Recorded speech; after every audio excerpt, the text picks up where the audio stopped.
Consulting course, folks. It's great to be with you today. I'm going to go through a quick video today about resumes. So this should give you everything that you'll need to know to get started on your resume. Hopefully you have some sort of foundational resume that's in some form, fashion, or whatever, but this will help you get it into shape for consulting. So I'm going to share my screen. Let's go here, and here we go. So go to slideshow. All right.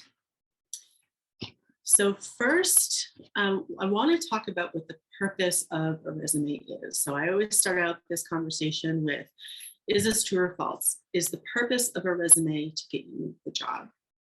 The answer is actually false. The purpose of the resume is to get you an interview. And those are two very different things. And when you keep that in mind, it will help you frame what to choose and include on your resume and what to exclude. Back in the olden days, we used to mail things in the mail. So when I was applying for a job, I really wanted to work at, let's say, IBM, I would print out my cover letter, I would print out my resume, and I would put them in an envelope and mail it to IBM. When the HR person would open up that envelope, they would open up the envelope, they would pull out the set of documents, and the cover letter was the cover of the set of documents. The purpose of the cover letter was to tell enough of a story to get the reader to turn the page and read more about the candidate on the resume. The purpose of the resume then is to have the reader become interested enough in you to bring you in for an interview to learn more about you. It's the interview that's going to get you the job.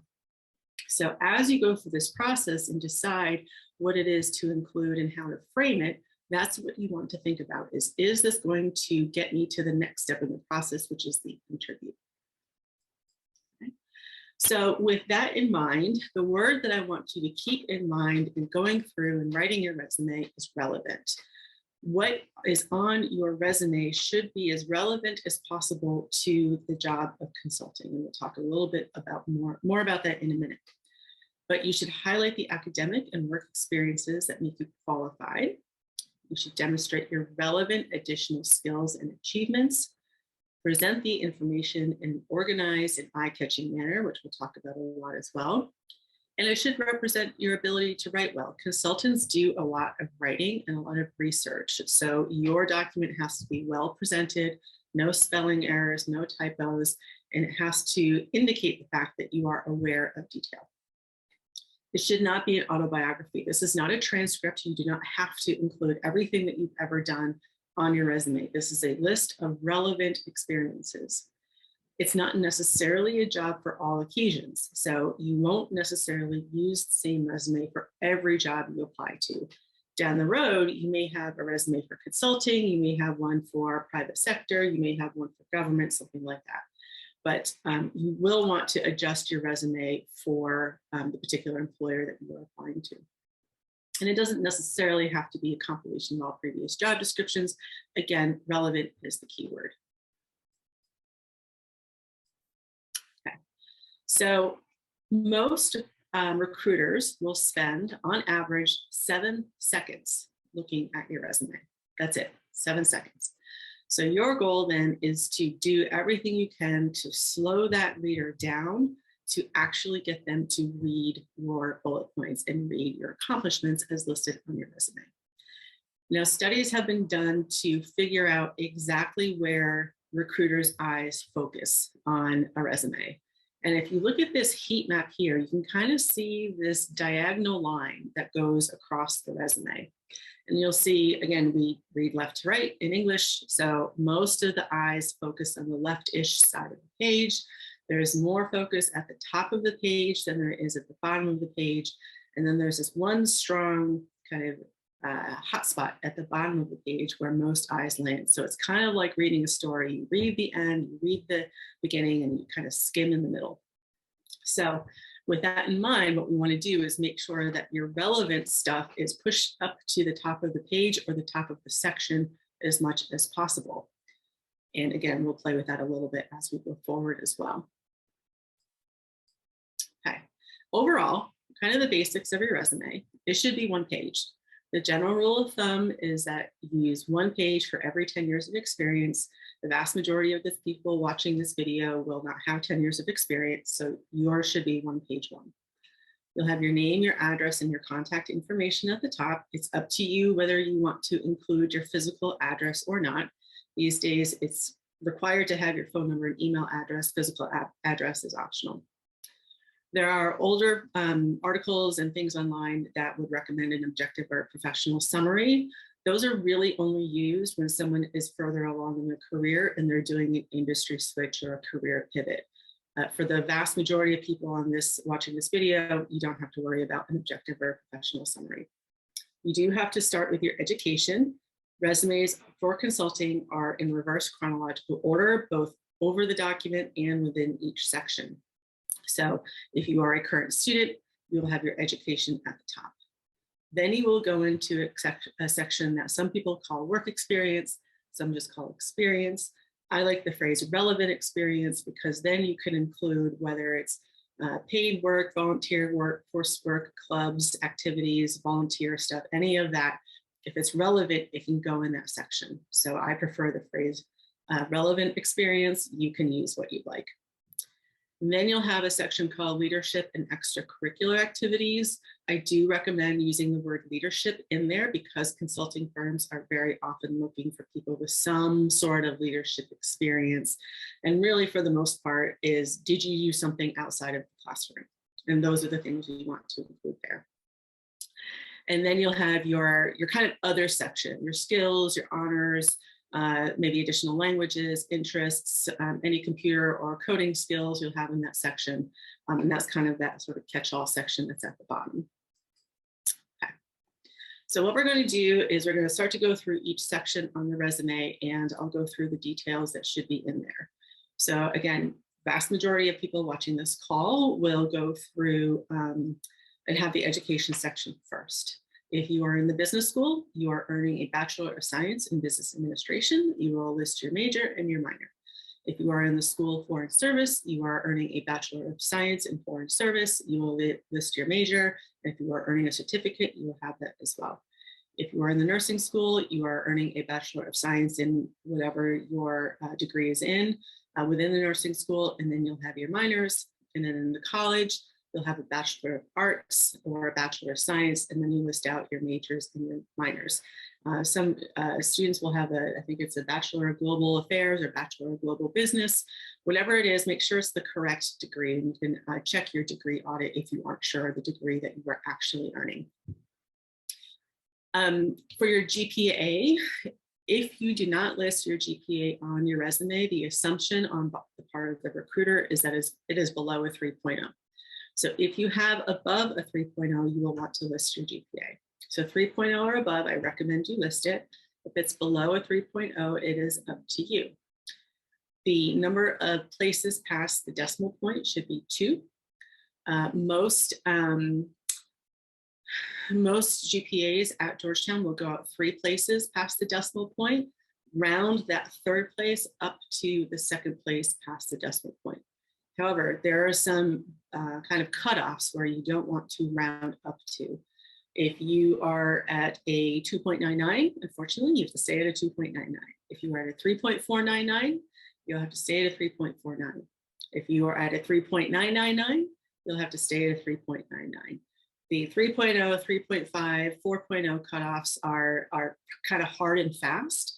So you want to make sure that you are being truthful on your application, on your resume, and listing your GPA correctly. This is an example that you see on here. This person has their education listed out, and then they have some relevant coursework listed. Again, the key word here is relevant. If you are applying to consulting, you can put down economics courses, you can put down any business courses you've taken. If you're applying to healthcare consulting, you can put down healthcare courses. If you're applying to government consulting, you can put down government courses. The keyword is relevant. So just list your relevant courses that you are taking for or have taken for this particular role. Okay, so now we get into the meat of the resume, and this is the relevant experience section. In this section, a lot of students will ask, what do I include? How do I include it? How do I fit it all in?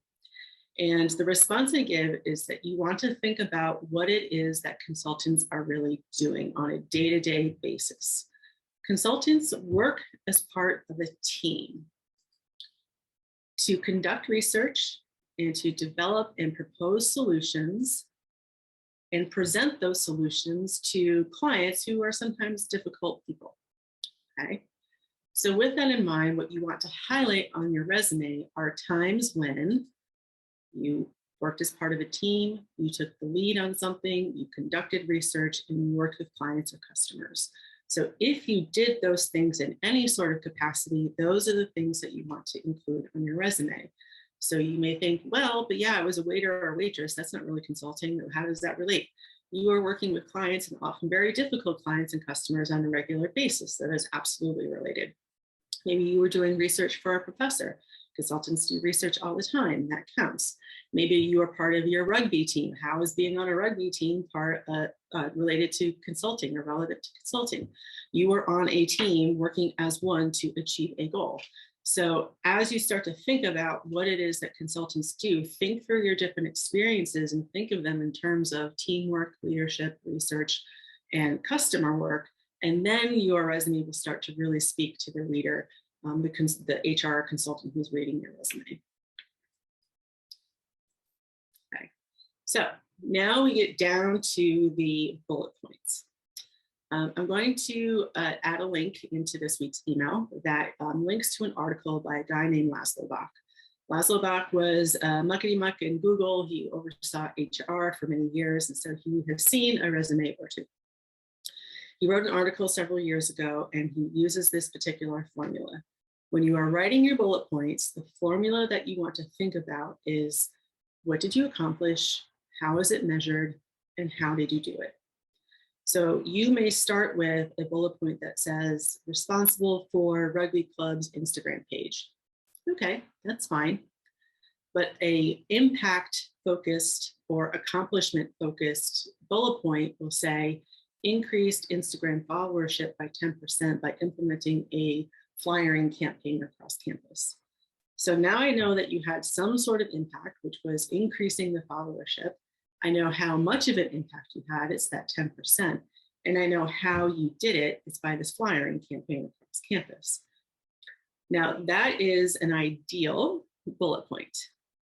My caveat to Mr. Bock's article is that sometimes at your point in your career, if you are a current undergraduate student, a traditional age student, you don't have a lot of experience where you can show these impacts or accomplishments. So in that case, and here's an example here, but in that case, what you want to focus on are numbers. So maybe you were working as a swim instructor for a summer. You could say you taught 20 plus children, 8 to 10 years old, the basics of water safety and swimming. So now I know that you have enough maturity to be able to handle a large group of children, and you have been given the responsibility to do that. And if you can handle 28-year-olds, I'm pretty sure you can handle a client. So numbers are going to do a couple of things. First, they will show that breadth of responsibility that you could handle. And then the other thing that numbers do, and I'm talking about numerals, is that they slow the eye down. So back to our previous comment of you want to slow the reader down so they actually read your resume. Numbers do that because the eye picks up on a numeral as separate from written text. So anytime you can add a number in, go ahead and put it in. And I recommend as well, even though you learned in English class that if the number is below 10, you need to spell out the number. Ignore that rule in a resume. Use the actual number. So if it's 8, write out or use the numeral 8. Don't write out the word 8. So within this, so that's within the relevant experience section. Go through, you put your experience in. Really try to streamline your bullet points so that they are accomplishment or impact focused. Then you get to your leadership and extracurricular section. And this is where you can put in your athletics, you can put in your clubs, you can put in your volunteer activities, publications that you may have written for, leadership programs, case competitions, religious organizations. This is kind of that other section, the non-classroom section, where you can put all of your other activities. If you have from high school that are relevant, you can put them in there. I wouldn't go beyond like younger than junior year of high school because it gets a little bit too old. Try to focus on your college level experiences, but if you have something really relevant from high school, then, certainly, and you have the space for it, go ahead and put that in as well. And you see an example up here of someone who is a new student orientation advisor. I would probably recommend this person throw some numbers in there. So selected as a mentor for incoming students. Well, how many incoming students? What was your level of responsibility? But it's showing leadership and willingness to engage and work as part of a team by working as an NSO advisor.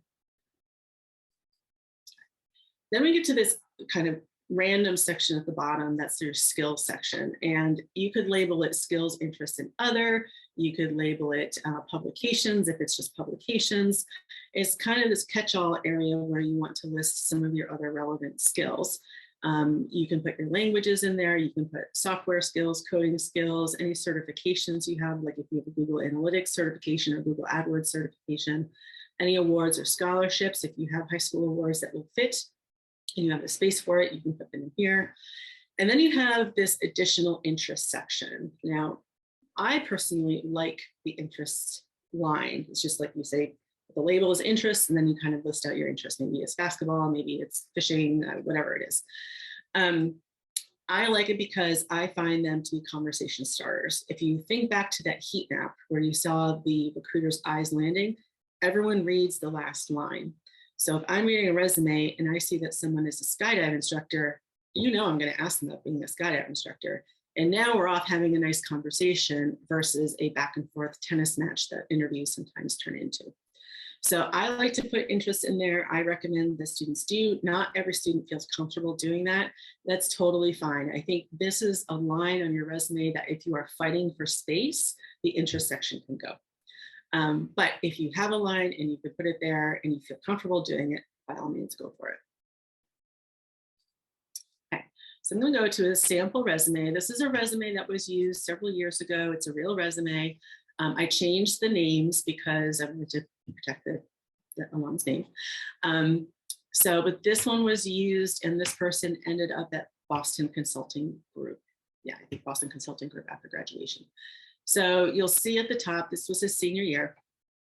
He was in the business school. You have his majors listed out, his cumulative GPA. He included his test scores. I leave that up to you and the employer that you are applying to. So however you feel is comfortable is fine. He has his study abroad on here, which is totally fine as well. Then he goes into his consulting internship. And if you have one, that's great. If you don't panic. You do not have to have a consulting internship to get a consulting job. But he lists where he collaborated with a team of 6 on a high-level customer acquisition case. I would also mention too, if you have done consulting work in the past with real clients, unless you have specific permission to use the client's name, don't use their name.